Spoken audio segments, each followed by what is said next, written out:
Hey, welcome to That's Not Proper. I'm your host, Corey Asuncion, and today we're going to be talking about lies, liars, rest, and cliche sayings I really just hate. Hey everyone, just a quick note. If you are enjoying That's Not Proper, please share, rate, review this podcast on whichever podcast platform that you are listening on. Take a look at my Facebook, Instagram, and Twitter at That's Not Proper. That's one of the biggest ways that you can help support this podcast so that I can continue going forward and spread the message out to anybody who wants to listen.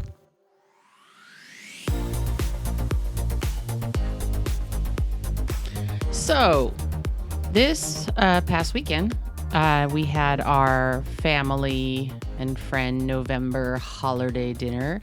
It went quite well. I was utterly exhausted. I felt like I had been preparing food for weeks and weeks, which I kind of was. And then it's over in like 4 or 5 hours. And then there's, stuff to clean up. Afterwards. However, I'm thankful we were able all to get together and do it. All the food, I think, personally, turned out great. I'm also thankful it's done. Funny story, sort of. So this week, someone referred to me as a boomer. And so here's the thing. I know there's this thing going on all over the interwebs right now. And, that's the big joke. Okay, boomer. And now this wasn't actually being said to me in that way. They weren't saying like, okay, boomer. They just said, oh, Corey's a 46-year-old woman. She's a boomer. And I'm like, no, I'm actually not. I am, I believe, Generation X. So I couldn't decide if I was offended or not. At any rate, I am not technically, if you're looking at my age, a boomer. I was, however, raised by boomers. So there was some things in my life that I had to reevaluate as I got older, because being raised by boomers does mean that you may have to reject some of the upbringing that went on in the society that you were, that was kind of ingrained in you. Anyhow, I really wasn't thrilled about that at all. It made me feel really freaking old. Anyhow, moving on from that, I watched this Instagram video today, and it was a woman. It was just one of those, quick 1-minute little Instagram videos, and she was discussing that, or stating that, it's not important what you do with your children when they're young. It doesn't matter how many crusts you cut off and how many toys you buy and, color coding of this and that. And I totally understood her point. I don't think it was necessarily inaccurate. There was something that she said, though, afterwards was like, oh, no, but do those things when they're teens, because that's when it's more important. That's when they'll remember. And again, I think that what she was just really trying to say is it really isn't important what you do. It's, being there and things like that. And I kind of took a little bit of an issue with it. Not that I had a big issue with, I think, what her general premise was, but my thoughts were, as young women, which I'm technically not anymore, anyhow, as young women sometimes, and young mothers, we think that there's these millions of things that we've got to do to be a quote unquote good parent. And I thought about that's a lie. There all these little things, taking them to gymnastics or to soccer practice or to baseball or to basketball, and make sure they're in this program and at this school and they wear these clothes and I buy them that toy, and I make sure they get to do all these extracurricular activities and things like that. I honestly firmly believe that it doesn't matter what age your child is, those things are never important. However, I believe that as moms, especially young moms, we're fed this lie.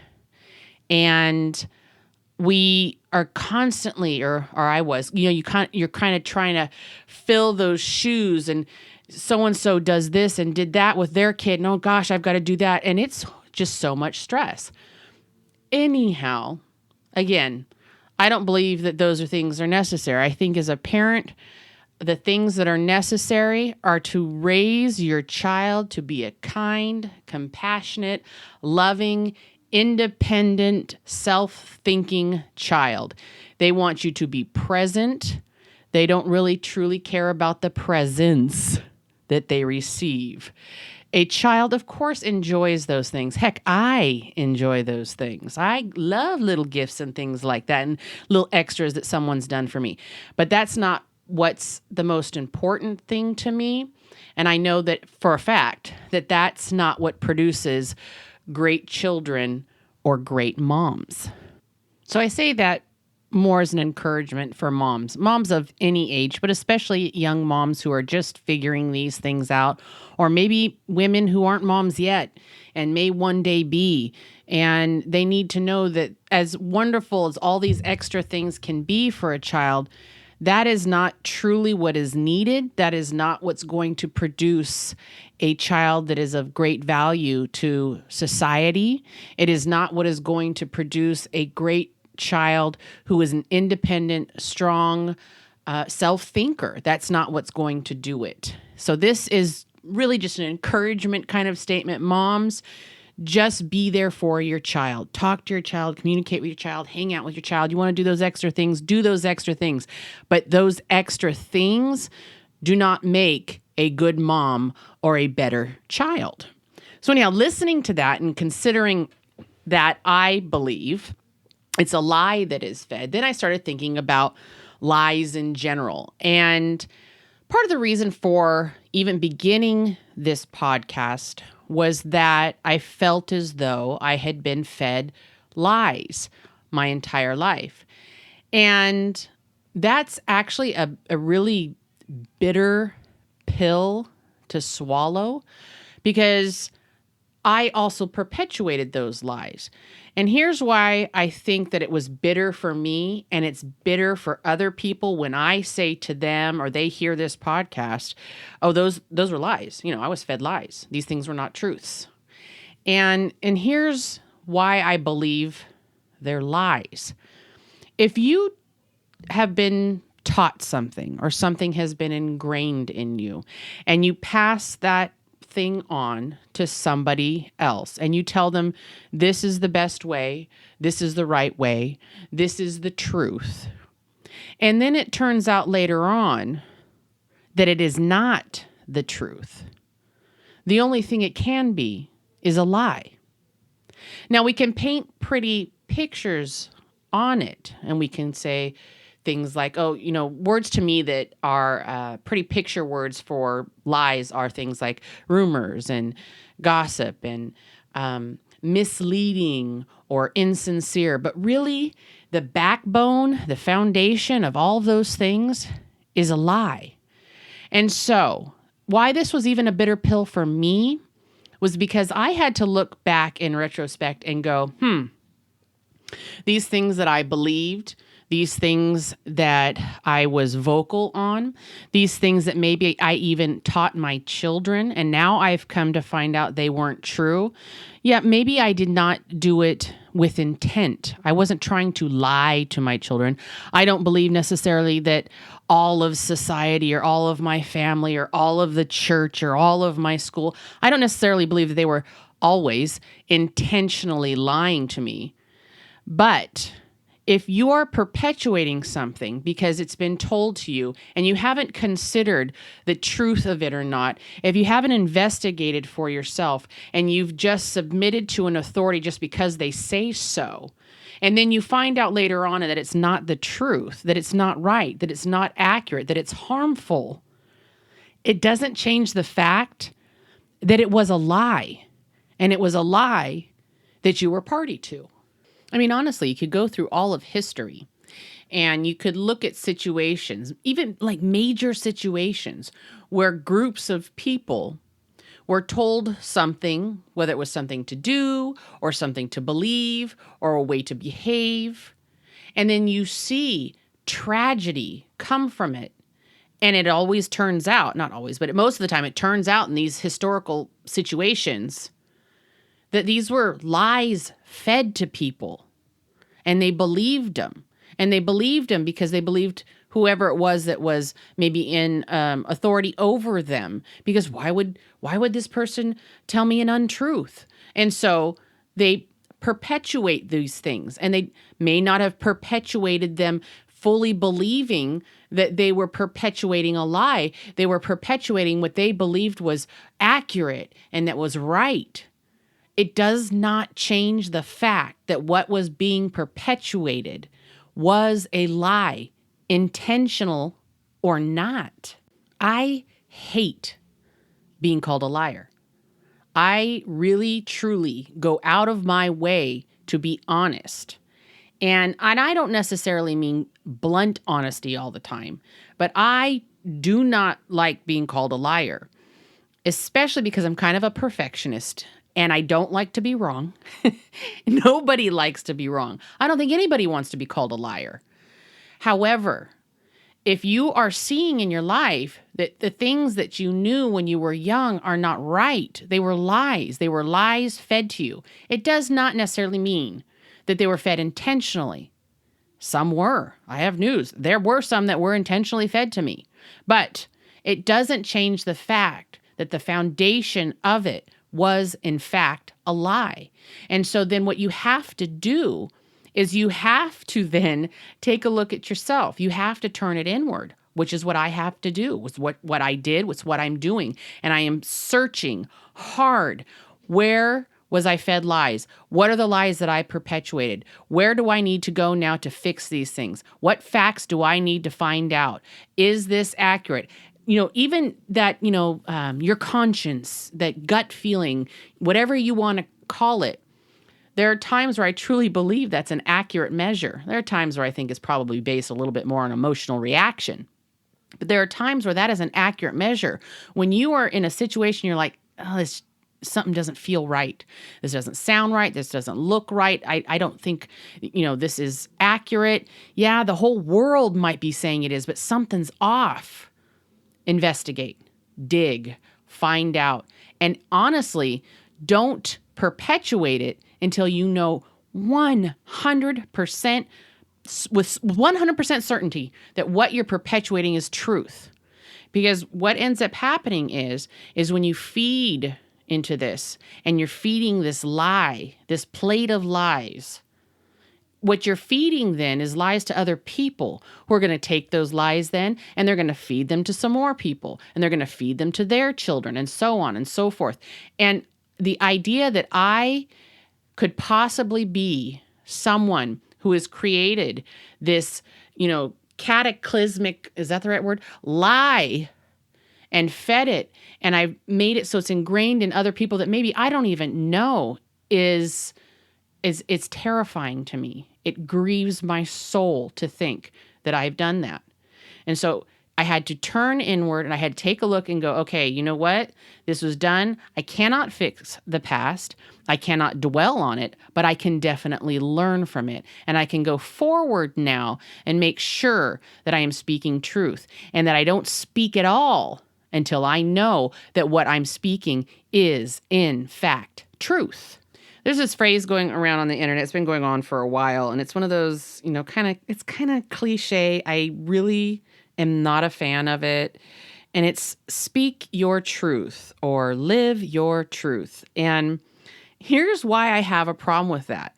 Because I know for a fact, based on my life and based on, people my age, we'll take people my age, I know the lies that we were fed by society, by, government, by our nation, by the world, by the church, by our schools.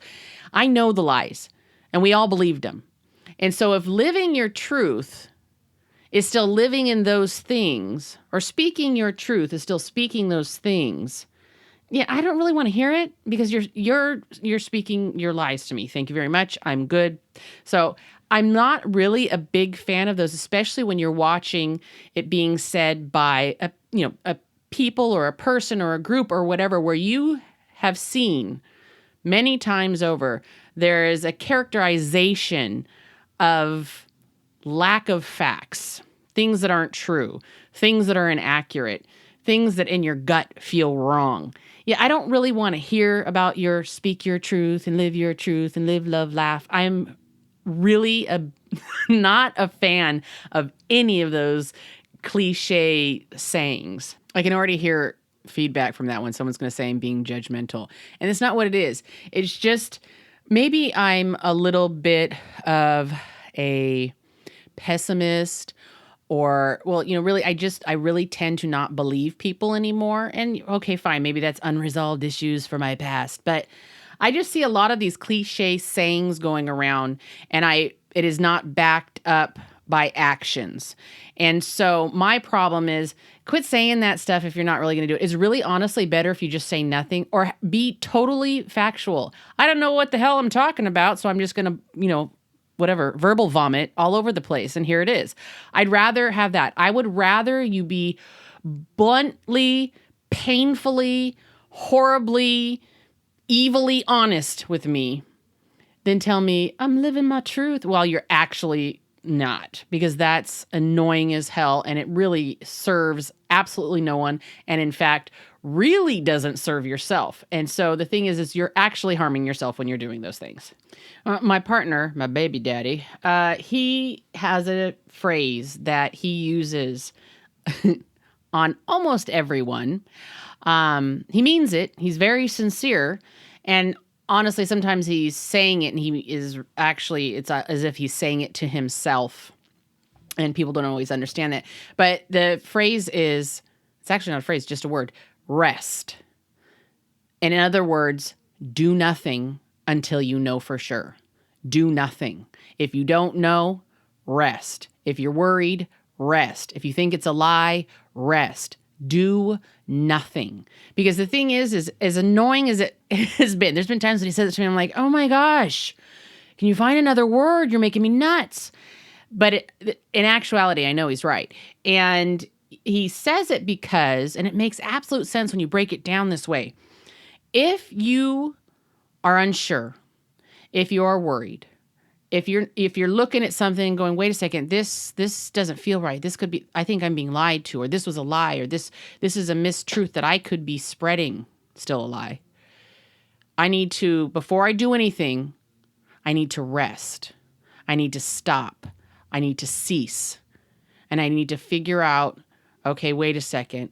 Am I going to perpetuate this, or do I need to shut myself down until I know with 100% certainty what I'm going to do going forward is beneficial, is healthy, is the truth. And rest doesn't necessarily always mean stop movement, take a nap. That's not necessarily what it means, but it does mean stop. Stop your thoughts, stop your mouth. It could mean take a nap, but it means stop. Make sure. Is this right? Is this healthy? Or is this harmful? I think a lot of times what we don't realize when we do something that's harmful, when we perpetuate lies, when we perpetuate things in society that we've been told is required of us to do, and it's not the truth, what we don't realize is that not only are we harming others in ways that we may never even realize, the amount of people we could be that could be touched from this lie, but we are actually hurting ourselves, and greatly. And it may not be something that manifests itself in a way that's physical or that you can see immediately, but it is very harmful to yourself. And so self-preservation is like a natural instinct. And so you would think that we'd automatically catch that. But I truly believe that we've been fed so many lies over the course of history that small little thing, that's that part of self-preservation where we don't realize that we're actually harming ourselves when we harm other people by spreading lies. It's as if that piece of self-preservation is missing. It's gone, or it's so obscured that we're not even aware of it. And so the idea to rest, I think, could produce the ability to recognize, hey, wait a second, because you have to turn inward for a moment and go, wait, what's happening here? What am I doing? What is this who's this gonna hurt? Wow, I don't even know. Maybe I need to stop. Oh my gosh, I could hurt myself. Going on and on. That part of self-preservation may actually be like reinstated, if you want to call it that. I think the biggest thing I would hope someone could come away with from this episode is that we have been fed lies, and that it may or may not have been intentional lies, like I said. And I could care less what Webster's definition of lies is, because if you look it up, it says something like with intent or whatever. I don't care. It was a lie. It was not the truth. If it's not the truth, then it was a lie. Quit painting, pretty pictures for it. It's a lie. So I'm hoping that someone can come away with this from this episode and say, okay, look, being called a liar or realizing that there's lies that I have been perpetuating or fed or whatever, or I see in society. I see these things now. It sucks because it means maybe a large portion of my life was, based on a lie. It sucks to recognize that. However, now you have the opportunity to stop, to rest, to check it out, and then to go forward and totally be telling the truth. And no longer be caught up in this twisted mangle of lies being obscured and projected as though they're truths.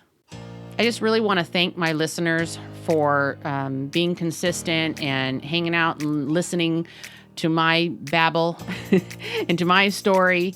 And I hope that there's something that you have received that is helpful to you. I truly, truly am thankful for all of my listeners. I would ask that you would continue to share, follow, and subscribe. That's Not Proper. And if you have any questions for me, please email me at that'snotpropercorey@gmail.com.